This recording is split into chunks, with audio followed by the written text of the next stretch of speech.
తెలుగు రాష్ట్రాల్లో అతిపెద్ద lift manufacturer lifts ట్రై.com dealership కూడా ఇవ్వబడును. తెలంగాణలో మరో సంచలన ఘటన చోటు చేసుకుంది. నల్గొండ జిల్లా సూర్యాపేటలో పరువు హత్య కలకలం రేపుతోంది. ఆదివారం అర్ధరాత్రి నగర శివారులోని మూసీ కాల్వకట్టపై ఓ యువకుడు దారుణ హత్యకు గురయ్యాడు. మామిళ్లగడ్డకు చెందిన వడ్లకొండ కృష్ణ అలియాస్ మాలబంటి అనే యువకుడు హత్యకు గురైనట్లుగా పోలీసులు గుర్తించారు. యువకుడిని దుండగులు బండరాళ్లతో మోదీ హత్య చేసినట్లుగా పోలీసులు నిర్ధారించారు. కేసు నమోదు చేసుకున్న పోలీసులు దర్యాప్తు చేస్తున్నారు.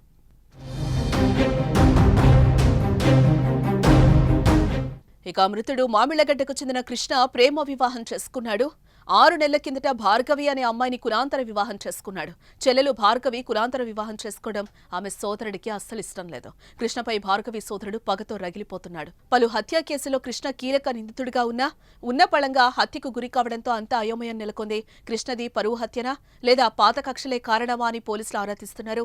కృష్ణను భార్గవి సోదరుడు ప్లాన్ ప్రకారం దారుణంగా హత్య చేసినట్లు తెలుస్తోంది. నిందితులు పోలీసుల ముందు లొంగిపోయినట్లుగా తెలుస్తోంది.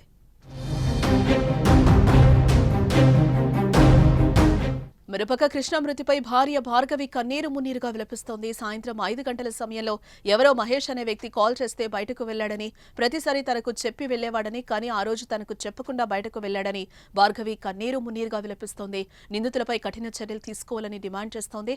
ఇక చాలా రోజుల నుంచి ప్రశాంతంగా ఉన్న రాష్ట్రంలో సూర్యాపేట జిల్లాలో పరువు హత్య మరోసారి కలకలం రేపుతోంది. ఈవినింగ్ టైంలో 5ంటికి బయటికి వెళ్ళిండు.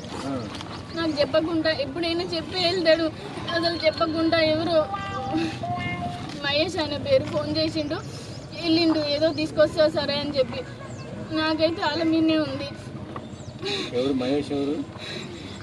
చాలగడ్డ అంటే ఎవరు నాకేం చెప్పలేదు, అసలు చెప్పి కూడా పోలేదు. ఎప్పుడైనా చెప్పి పోతాడు.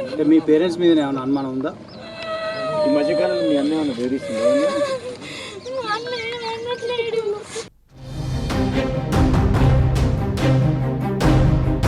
ప్రేమించి పెళ్లాడిన భర్త 2 నెలలకే దుండగుల చేతిలో దారుణ హత్యకు గురయ్యారు. అయితే ఆ హత్య చేసింది ఎవరు అని ఇంకా విషయం సస్పెన్స్ లో ఉన్నా కూడా ఆ ఇల్లాలు వేదన మాత్రం వర్ణాతీతంగా ఉంది. తన భర్తతో 2 జీవితాన్ని ఆమె ఊహించింది. కానీ 2 నెలలకే ప్రేమ వివాహం. ఈ ప్రేమ వివాహంలో తమ జీవితం 2 నెలలకే అర్ధాంతరంగా ముగిసిపోవడంతో ఆ ఇల్లాలు జీర్ణించుకోలేకపోతుంది. తీవ్రంగా కన్నీరు మున్నీరు అవుతున్న పరిస్థితి ఉంది.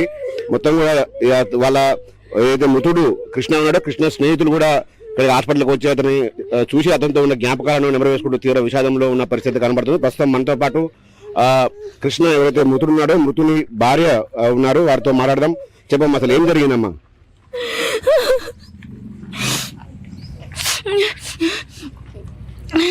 నేనెవరో ఫోన్ చేసిర్రు. ఈవినింగ్ 5కి అట్లా బయటికి వెళ్ళిండు. 7కి అని అడిగితే నాకు ఏం చెప్పకుండా వెళ్ళిండు. నేను నార్మల్గా ఫోన్ మాట్లాడుతుంటే 7కి అన్నా చెప్పకుండా కూడా వెళ్ళిపోయిండు. ఎవరో ఆయన ఫోన్ చేసిండు మహేష్ అని, ఆయన రమ్మన్నాడు. 7కి రమ్మంటే వెళ్ళిండు. అదే చెప్పిండు, నాకు ఏం తెలియదు. ఇంకా అంటే రెగ్యులర్గా రోజు ఫోన్ ఇంట్లో పెట్టి పోయి వెళ్ళాడా? ఫోన్ తీసుకో వెళ్ళలే కదా, ఫోన్ ఎందుకు తీసుకెళ్ళలేదు? రెగ్యులర్గా అట్టే జరుగుతుంటుందా లేకపోతే? లేదు, ఒక్కొక్కసారి నేను నార్మల్గా ఒక్కదాన్నే ఉంటా అని చెప్పి ఫోన్ ఇచ్చేసి వెళ్తాడు. ఎప్పుడు మ్యాక్సిమం ఎప్పుడు తీసుకెళ్తాడు ఫోను. అంటే మీకు వివాహం జరిగి ఎంతకాలం అయింది? మీది లవ్ మ్యారేజ్ అని కూడా తెలుస్తా ఉంది. ఎంతకాలం అయింది మీరు ఊహించుకోండి? మీరు పెళ్లి చేసుకునేటప్పుడు మీ పెద్దల నుంచి కానీ, మీ కృష్ణ పెద్దల నుంచి కానీ ఏమైనా వ్యతిరేకత, ఏమైనా ఆబ్జెక్షన్ వచ్చిందా? మా మమ్మీ, మా డాడీ వాళ్ళు, మా అన్నలు ఒప్పుకోకపోతే ఇంకా మా ఇంట్లో మేము ఉన్నాం సూర్యాపేటలో. సరే, వాళ్ళు సైలెంట్గా ఉన్నారు, మేము సైలెంట్గానే ఉన్నాము. వాళ్ళు ఏం అనలేదు ఇప్పటి వరకు అయితే. మీతో మాట్లాడుతున్నారా రెగ్యులర్గా వాళ్ళు, మీ పేరెంట్స్ కానీ వాళ్ళ పేరెంట్స్ కానీ? మమ్మీ అప్పుడప్పుడు మాట్లాడుతుండే, అంతే. అంటే ఒకవైపు అయితే ఒక ఆరోపణలు అయితే మీ పేరెంట్సే చంపివేశారు అనుమానాలు కూడా వాళ్ళ కొంత వ్యక్తం అవుతున్నాయి సూర్యాపేట టౌన్లో. వాస్తవం ఉండొచ్చు అది?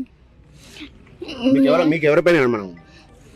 నాకైతే ఆయన ఫోన్ చేసిండు, ఆయన మీదే ఉంది. ఎందుకంటే ఆయన ఫోన్ చేస్తుండు, ఆడికి ఈడికి రమ్మంటుండు, ఏదేదో చెప్తుండు. మొత్తానికి నువ్వు లవ్ మ్యారేజ్ చేసుకున్నావు, మీ భర్త అర్ధాంతరంగా చనిపోయాడు. ఏంటమ్మా అసలు ఏమనిపిస్తుంది? మీ భవిష్యత్తు ఏంటి అసలు? చంపేసిన వాళ్ళని నేనైతే ఊకోను. అలా ఖచ్చితంగా నేను కేసు పెడతా. వాళ్ళు ఖచ్చితంగా జైలుకి వెళ్ళాల్సిందే. నేనైతే ఊకోను, అది ఎవరైనా సరే. ఇది ఈ కృష్ణ వాళ్ళ భార్య చెప్తా ఉంది, చనిపోయిన వాళ్ళని ఎంతటి వారైనా కూడా వదిలిపెట్టను, మా పేరెంట్స్ ఉన్న అందులో కూడా వాళ్ళని వదిలే ప్రసక్తి లేదని కూడా ఆమె చెప్తా ఉంది. అయితే నిన్న మహేష్ అనే వ్యక్తి అయితే ఫోన్ కాల్ చేశాడు కృష్ణకు. ఆ మహేష్ కాల్ చేయడం ద్వారానే తను ఒంటరిగా ఇంట్లో ఉన్న నేపథ్యంలో తన మొబైల్ నాకు ఇచ్చి ఆమె బయటకు వెళ్ళిపోయాడు. నిన్న బయటకు వెళ్ళిన కృష్ణ ఇక తిరిగి రాలేదు. ఈరోజు ఉదయం పోలీసులు సమాచారం ఇస్తే కనుక నాకు ఆయన ఆచూకీ తిరిగి రాలేదని కూడా ఆమె ఇల్లాలో చెప్తుంది. మొత్తంగా తన భర్తతో 200 జీవితాన్ని అయితే ఆమె ఊహించుకుంది.